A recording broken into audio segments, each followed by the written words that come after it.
ఓం శ్రీ మాత్రే నమః. ఓం గురుభ్యో నమః. ఓం శ్రీ కృష్ణాయ నమః. అందరికీ నమస్కారం అండి. తేదీ 13 సోమవారం, క్రోధినామ సంవత్సరం, వైశాఖ మాసం, శుక్లపక్షం, ఉత్తరాయణం, వసంత ఋతువు, తిథి షష్ఠి, నక్షత్రం పునర్వసు. ఇవాల్టి మేషం నుంచి మీనం వరకు రాశి ఫలితాలు చూద్దామండి. మొట్టమొదటిగా మేషరాశి. మేషరాశి వారికి నూతన రుణాలు చేయవలసి వస్తుంది. దూర ప్రయాణ సూచనలు ఉన్నవి. నూతన వ్యాపార ప్రారంభానికి అవరోధాలు కలుగుతాయి. కుటుంబ సభ్యుల ప్రవర్తన నిరాశపరుస్తుంది. ఆర్థికంగా కొంత గందరగోళ పరిస్థితులు ఉంటాయి. నిరుద్యోగ ప్రయత్నాలు మందకొడిగా సాగుతాయి. దైవచింతన కలుగుతుంది. తదుపరి వృషభ రాశి. వృషభ రాశి వారికి వ్యాపార పరంగా భాగస్తులతో మాట పట్టింపులు ఉంటాయి. కుటుంబ సభ్యులతో ఊహించని వివాదాలు కలుగుతాయి. వృత్తి ఉద్యోగాల్లో మరింత శ్రమ పెరుగుతుంది. ఆర్థిక వ్యవహారాలు నిరాశపరుస్తాయి. నూతన వాహన కొనుగోలు ప్రయత్నాలు మందగిస్తాయి. సంతాన విద్య విషయాల్లో అంతంత మాత్రంగా ఉంటాయి. తదుపరి మిథున రాశి. మిథున రాశి వారికి చిన్నాటి మిత్రుల నుండి శుభవార్తలు అందుతాయి. ఆకస్మిక ధనలాభం కలుగుతుంది. ఆలోచనలు కార్యరూపం దాలుస్తాయి. నూతన కార్యక్రమాలు ప్రారంభిస్తారు. ఆర్థిక పరిస్థితి అనుకూలంగా ఉంటుంది. వ్యాపార ఉద్యోగాలు ఆశించిన మార్పులు చోటు చేసుకుంటాయి. విలువైన గృహోపకరణాలు కొనుగోలు చేస్తారు. తదుపరి కర్కాటక రాశి. కర్కాటక రాశి వారికి చేపట్టిన పనిలో జాప్యం కలుగుతుంది. వృధా ప్రయాణాలు చేయవలసి వస్తుంది. ధన పరంగా ఇతరులకు మాట ఇవ్వడం మంచిది కాదు. కొన్ని వ్యవహారాల్లో మిత్రులతో మాట పట్టింపులు ఉంటాయి. వ్యాపారాలు నిదానంగా సాగుతాయి. వృత్తి ఉద్యోగాల్లో అధికారుల నుండి సమస్యలు కలుగుతాయి. తదుపరి సింహరాశి. సింహరాశి వారికి అనుకున్న సమయానికి అనుకున్న విధంగా పనులు పూర్తి చేస్తారు. ఆత్మీయుల నుండి ఊహించిన ఆహ్వానాలు అందుతాయి. నూతన వస్తు వాహనాలు కొనుగోలు చేస్తారు. ఆర్థికంగా పురోగతి కలుగుతుంది. వృత్తి వ్యాపారాల్లో ఊహించని లాభాలు అందుతాయి. ఉద్యోగమున మీ మాటకు విలువ పెరుగుతుంది. నిరుద్యోగులకు శుభవార్తలు అందుతాయి. తదుపరి కన్యారాశి. కన్యారాశి వారికి కుటుంబ వ్యవహారాల్లో ఆలోచనలు స్థిరత్వం ఉండదు.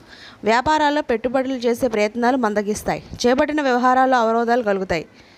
నూతన రుణ ప్రయత్నాలు కలిసి రావు. ఉద్యోగస్తులకు రావాల్సిన అవకాశాలు చేజారుతాయి. ప్రయాణాలు వాయిదా వేయడం మంచిది. ఆధ్యాత్మిక చింతన కలుగుతుంది. తదుపరి తులారాశి. తులారాశి వారికి సంఘంలో విశేషమైన గౌరవ మర్యాదలు పొందుతారు. సోదరుల నుంచి ఊహించిన సహాయం అందుతుంది. నిరుద్యోగులకు అప్రయత్నంగా నూతన అవకాశాలు లభిస్తాయి. చేపట్టిన పనులు విజయవంతంగా పూర్తి చేస్తారు. వ్యాపారాల్లో లాభాలు పొందుతారు. ఉద్యోగ వాతావరణం మరింత అనుకూలిస్తుంది. ఆర్థిక పరిస్థితి ఆశాజనకంగా ఉంటుంది. తదుపరి వృశ్చిక రాశి. వృశ్చిక రాశి వారికి పాత రుణాలు తీర్చగలుగుతారు. కుటుంబ వాతావరణం సానుకూలంగా ఉంటుంది. ఆకస్మిక ధన ప్రాప్తి కలుగుతుంది. నూతన వస్త్ర లాభాలు పొందుతారు. పాత మిత్రుల కలయిక ఆనందాన్ని కలిగిస్తుంది. వ్యాపారాలు విస్తరిస్తాయి. ఉద్యోగాల్లో బాధ్యతలు సమర్థవంతంగా నిర్వహిస్తారు. నిరుద్యోగులకు పెద్దల సహాయం పొందుతారు. ధనుసు రాశి వారికి అధిక శ్రమతో అల్ప ఫలితాలు పొందుతారు. సోదరులతో స్థిరాస్తి వివాదాలు కలుగుతాయి. పాత రుణాలు తీర్చడానికి నూతన రుణ ప్రయత్నాలు చేస్తారు. వ్యాపార వ్యవహారాల్లో తొందరపాటు నిర్ణయాలు చేయడం మంచిది కాదు. ఉద్యోగాలు జీతభత్యాల విషయాల్లో మరోసారి నిరాశ తప్పదు. తదుపరి మకర రాశి. మకర రాశి వారికి ఆధ్యాత్మిక సేవా కార్యక్రమాల్లో పాల్గొంటారు. వ్యాపార వ్యవహారాల్లో స్థిర నిర్ణయం చేయలేరు. కుటుంబ సభ్యులతో మాట పట్టింపులు ఉంటాయి. చేపట్టిన పనులు మందకొడిగా సాగుతాయి. నిరుద్యోగులకు వచ్చే అవకాశాలు సద్వినియోగం చేసుకోవాలి.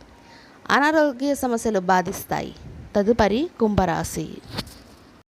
కుంభరాశి వారికి కుటుంబ వ్యవహారాల్లో ముఖ్యమైన నిర్ణయాలు తీసుకుంటారు. చేపట్టిన పనులు సకాలంలో పూర్తవుతాయి. సన్నిహితుల నుంచి శుభవార్తలు అందుతాయి. నూతన వాహనాలు కొనుగోలు చేస్తారు. దైవ సేవా కార్యక్రమాల్లో పాల్గొంటారు. వ్యాపారాల్లో ఆశించిన లాభాలు అందుతాయి.